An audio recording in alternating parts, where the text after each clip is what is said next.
गौरव भाटिया जी, पहला सवाल आपसे ही, जब जनता ही ये पूछे कि महंगाई की मार कब तक झेलेंगे, जब जनता ही पूछे कि रोजगार को लेकर सरकार क्या कर रही है, इस बयान का जस्टिफिकेशन भी आपके मुंह से समझना चाहेंगे कि डॉलर मजबूत हो रहा है लेकिन रुपया कमजोर नहीं हो रहा है। क्या पहले रोजगार की बात कर लेते हैं। जब से मोदी जी की सरकार आई है तो EPF data of 2021 1.2 crore jobs have been created. 1 crore 20 lakh job EPF data कहता है नौकरी।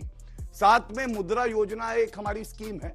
रोजगार केवल ये नहीं होता कि नौकरी ही हो, रोजगार ये भी होता है कि सरकार मदद करे, आपको लोन भी दे और उससे आप जो है रोजगार का अवसर पाएं। तो 38 करोड़ जो है मुद्रा योजना के लोन दिए गए हैं। ठीक है। दूसरी आपने बात करी, आपने कहा कि डॉलर और रुपये में ये क्या वक्तव्य है, मैं बता दूं।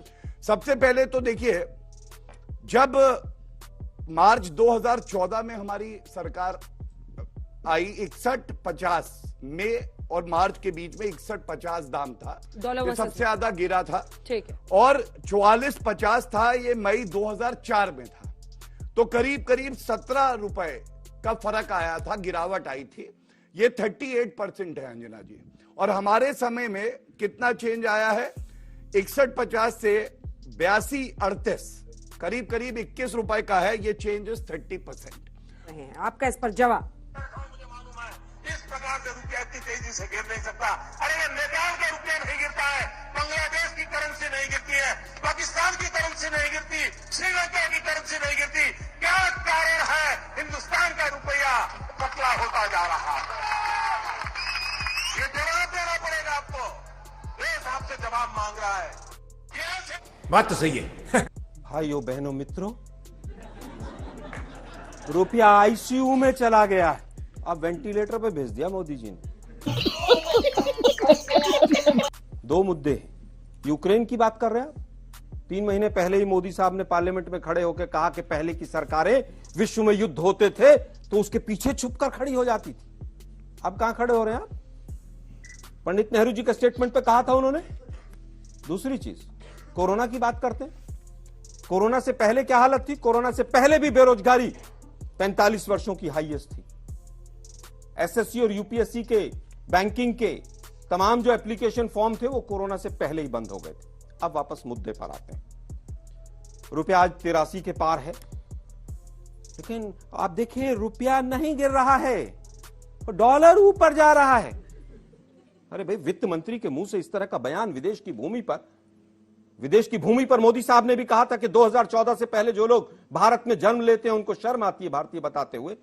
आज विदेश की भूमि पर जाकर ये कह रहे हैं। 410 में वो Smriti Irani madam cylinder sir पर लेकर घूमती थी सड़कों पर, 1150 पे चू नहीं कर रही, एक शब्द नहीं बोलती। वेस्ट बंगाल का चुनाव था, 66 दिन तक पेट्रोल डीजल के दाम नहीं बढ़े, उसके बाद ताड़म तोड़ बढ़ गए। 27 लाख करोड़ रुपया एक्साइज ड्यूटी से कमा के, और ये सरकार कह रही है कि साहब हम तो कोरोना के पीछे खड़े हुए।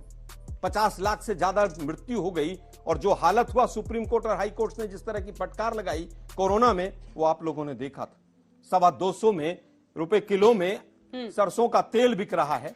पर कैपिटा इनकम पहले देश के प्रधानमंत्री, क्योंकि 18-18 घंटे काम करते हैं वो, पर कैपिटा इनकम 1,14,000 से 91,000 पर आ गई, पहले हैं। भुखमरी के इंडेक्स पर पाकिस्तान, नेपाल और बांग्लादेश से पीछे चले गए। काम बहुत हो रहा है। मॉल न्यूट्रिशन में नीति आयोग की रिपोर्ट है 1 महीने पहले की, 84% बच्चे मॉल न्यूट्रिशन पैदा हो रहे हैं, क्योंकि मोदी जी को अपना फोटो चिपका के वहां पे 5 किलो राशन बांटना है, इसलिए हो रहा है। रेवड़ियों की बात करते हैं। अरे भाई, कुछ तो शर्म करो। जिस तरह के भाषण आप पहले देते थे और इस तरह के भाषण जिस तरह के आप लोगों ने दिए, भाइयों बहनों मित्रों, 2022 में किसान की आमदनी डबल हो जाएगी। हो गई क्या? 32 रुपए पर कैपिटा किसान की आमदनी से 27 में पहुंच गए। सबके छत, घर पे छत होगी, सबको मिल गई छत। 38 करोड़ मुद्रा लोन। मोदी जी 28 बताते हैं, इनके वित्त मंत्री 33 बताते हैं, गौरव भाटिया जी 38 बता रहे हैं। हिंदुस्तान में 23 करोड़ परिवार हैं और 38 करोड़ मुद्रा लोन बांट दिए इन्होंने। क्या बात है, वाह क्या सीन है, वाह क्या सीन है।